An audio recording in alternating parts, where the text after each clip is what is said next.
이란과 이스라엘이 지금 맞붙었습니다. 이스라엘이 먼저 공습을 했는데 이희숙 이슬람문화연구소장 모셨습니다. 안녕하십니까? 네, 안녕하세요.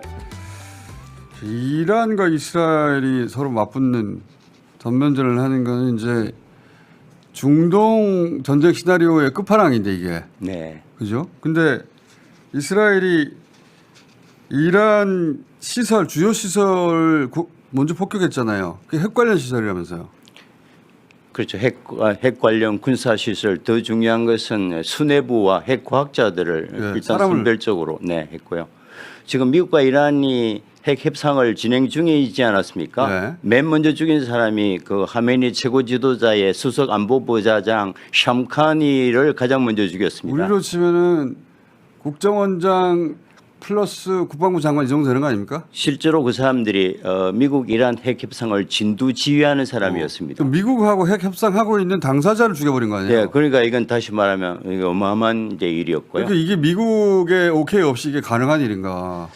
그 미국도 핵 협상 중에는 건드린 것을 원치 않았을 겁니다. 그러나 이제 이스라엘 일방적으로 사전 통보하고 그러니까 미국도 그걸 받아들일 수밖에 없었고 왜냐하면은 그 이스라엘에서 이란까지는 2,000km 날아가기 때문에 미국의 전략적 자산 제공 없이는 작전이 거의 불가능합니다. 그래서 이제 그 쿠웨이트, 이라크, 카타르, 아랍에미리트, 오만 뺑 둘러싸고 미 기지가 다 들어가 있기 때문에 이란을 포위하는 거기서 이제 전략적 자산을 이스라엘에 제공해 줬기 때문에 비행기 한 대 안 떨어지고 이제 작전을 수행할 수 있었던 거죠. 아니 저는 그 미국이 지금 핵 협상을 하고 있는 당사자국의 핵심 관계자를 이스라엘이 미국의 묵인 없이 죽인다는 게 이게 가능하겠느냐? 미국은 인정 안 하겠지만. 이게 사전에 통보되지 않았을까 싶은데. 사전에 통보됐죠. 사전에 통보됐다고 했고 트럼프도 통보를 받았다고 했는데 이게 이제 그 시점이 충분히 조율되지는 않았던 것 같고요. 근데 네타냐후 이스라엘 총리가 다급하기는 다급했던 것 같습니다. 왜냐하면 공격하는 바로 전날 6월 12일 날 이스라엘 의회 크네세트에서 불신임안이 상정이 됐는데 불신임안. 예. 네. 120표 중에서 61표를 얻어서 겨우 불신임을 면했습니다. 아주 아슬아슬했죠. 한 표 차이 아닙니까? 그렇습니다.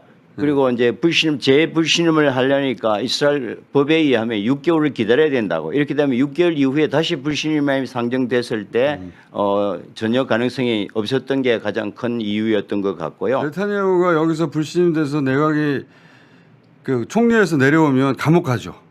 그렇습니다. 감옥 갈 뿐만 아니라 또 이제 오랫동안 이란을 준비해 왔지만 왜 그 시점인가는 그 내부의 문제도 있고 바로 전 6월 12일 날 IAEA 국제 원자력 기구에서 이란이 협정을 위반하고 농축 물질을 하고 있다는 걸 확인해 줘서 그게 하나의 명분이 됐지만 가장 실질적인 이유는 가자 문제입니다. 가자 문제는 과거처럼 서방과 어떤 그 이슬람권의 문제가 아니고 지금 그 미국 플러스 이스라엘과 글로벌 전체의 대결 무대가 되어버렸습니다. 미국이 트럼프 대통령이 그거 자기가 부동산을 개발한다고 자기 달라고 그랬잖아요. 그리고 저 이제 참네. 놀라운 것은 영국, 프랑스, 독일 세 정상이 긴급 회동을 해서 가자에서 더 이상의 학살을 중지하라. 이스라엘이 멈추지 않는다면 이스라엘에 대한 경제 제재와 무기 검수를 하겠다는 2차 세계대전 후에 초유의 결정을 합니다. 다시 말하면 이제 EU도 이스라엘 편이 아니고 글로벌 전체가 들어선 거죠.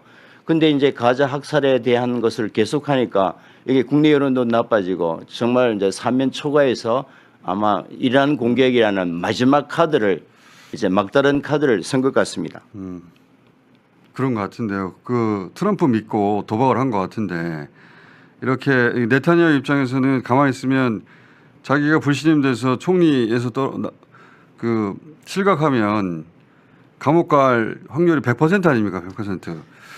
그러니까 이제 트럼프 믿고 도박을 한 것 같은데 이제 이 상황에서 이스라엘에 대해 이란이 한 공습은 그동안은 큰 효과가 없다고 그랬잖아요. 신용이라고. 근데 이번에는 그 시설물들이 제법 피해를 입었더라고요. 이스라엘도.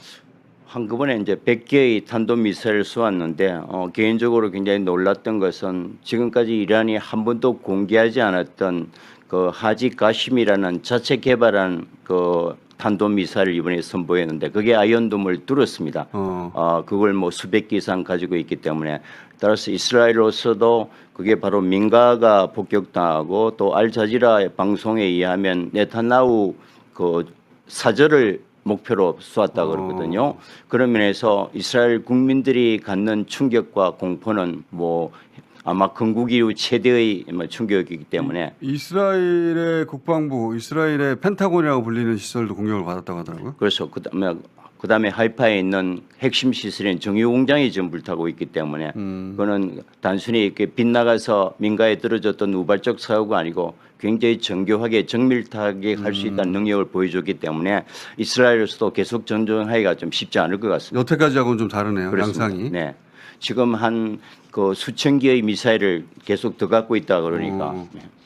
지금 이란에서 가장 그 최신 기사로 나온 건 만약에 이스라엘이 멈추면 이란 우리도 멈추겠다 이렇게 입장을 내놨거든요. 네.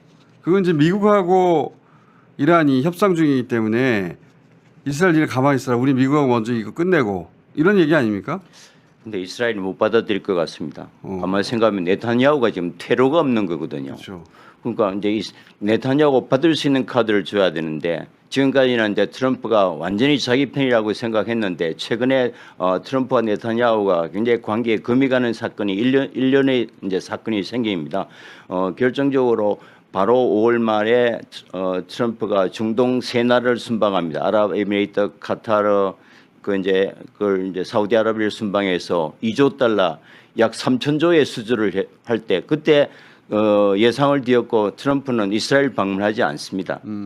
그리고 이제 그 이스라엘의 반대도 불구하고 이란과의 핵 협상을 타결하게 되면 이제 이게 완전히 비핵화를 요구했지만 이스라엘은 지금 협상 과정에서 핵을 묵인해주는 추세로 간다면 이스라엘은 모든 카드를 잃어버리기 때문에 이런 관계가 나빠진 것도 문제였고 또 지금 이스라엘의 이익을 대변하던 트럼프 행정부의 그 수석 보좌관이 너무 친유대 정책을 쓴다고 해서 전격적으로 해임됐습니다. 다시 말하면 트럼프가 일방적으로 이스라엘에 끌려가지 않겠다는 그 금강 관계가 네타냐후로 하여금 이 극단적인 선택을 하게 된 또 다른 배경입니다. 야, 이거 그럼 어떻게 될까? 그 전에 그 네타냐후 전용기가 그리스로 갔다는 거는 이게 확인된 뉴스입니까? 뭐 그건 아직 확인되지는 않았습니다. 네. 그런 뉴스도 나오더라고요.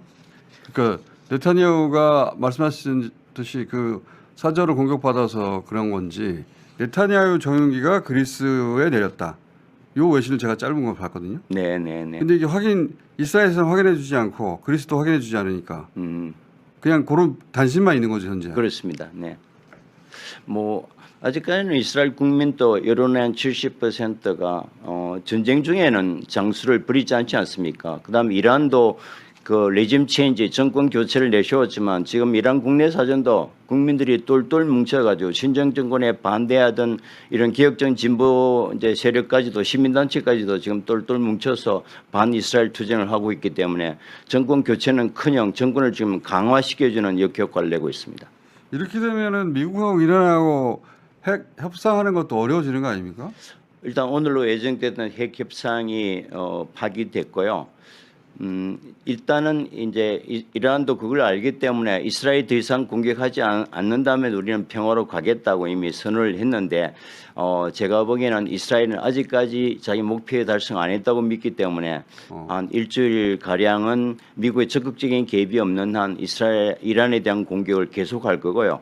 국내 여론이 어느 정도 확인이 되면은 유리하다고 생각하면은 일단 어정쩡한 이제 휴전에 들어갈 겁니다. 여기서 이제 변수는 만약에 이란이 이스라엘에 대한 이제 공격 카드가 다 소진되면 결국 주변 아랍 국가에 있는 미 공군 기지나 뭐 군사 기지를 관한 공격이 이제 두 번째 시나리오인데 이렇게 되면 미국이 직접 개입하게 되면 문제는 커지는데 지금까지는 이란이 미국 시설에 대한 공격은 자제하고 있는 것 같습니다. 이란은 우선순위를 미국하고 핵 협상해가지고 미국과의 관계를 해서 해결하고 경제 제재를 푼다. 이게 1순위잖아요. 네, 그게 이제 이스라엘에게 최악의 시나리오죠.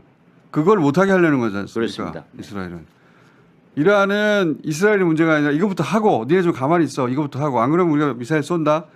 근데 이란이 가진 미사일도 숫자가 한계가 있을 거 아니에요. 지금 한 뭐 수천 개에서 1만 개 정도, 그러니까 한 뭐 맥시멈 일주일 내지 2주일이면 소진됩니다. 그래서 우리가 이제 한계를 이 전쟁은 일주일 이상 가기는 어려울 거다고 보는 거고, 만약에 이 단계를 넘었으면 이제 다른 카드를 쓰거든요. 다시 말하면 해외 시설에 있는 이스라엘 시설을 공격한다든지, 마지막 최악의 카드가 이제 호르무즈 해협 봉쇄 같은 건데, 뭐 그 단계까지 가지 않고 전쟁을 끝낸다는 게 국제사회나 또 이란의 입장인 것 같습니다.